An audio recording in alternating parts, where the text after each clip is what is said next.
Election result வந்ததுக்கப்புறம் நிறைய பேர் என்ன சொல்கிறாங்க அப்படின்னா, நான் வந்து டிவிகே ஜெயிக்கணும்னு நினச்சேன், இல்லைனா நான் வந்து விஜய் ஜெயிக்கணும்னு நினச்சேன், இல்லைனா நான் டிவிகேக்கு ஓட்டு போடணும்னு நினச்சேன், விஜய்க்கு ஓட்டு போடணும்னு நினச்சேன், ஒரு மாற்றம் வரணும்னு எதிர்பார்த்தேன், அதனால தான் நான் ஓட்டு போட்டேன் டிவிகேக்கு.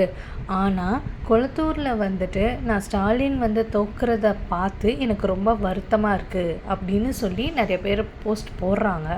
எனக்கு என்ன புரியல அப்படின்னா, ஒரு ஓட்டு நீங்கள் ஒரு சைட் போடுறீங்க அப்படின்னா ஆப்போசிட் சைடில் தோற்க தான் செய்வாங்க. இல்லை அது வந்து உங்கள் ஒரு ஓட்டுனால அவங்க தோற்றுட்டாங்க அப்படின்றது கிடையாது. பட் ஒரு ஓட்டு அப்படின்னா அது ஒரு ஓட்டு தான். நீங்கள் அவங்க ஒரு சைடு நீங்கள் வின் பண்ணுறதுக்கு போடுறீங்கன்னா வின் பண்ணுறதுக்குன்னு போடுறீங்க.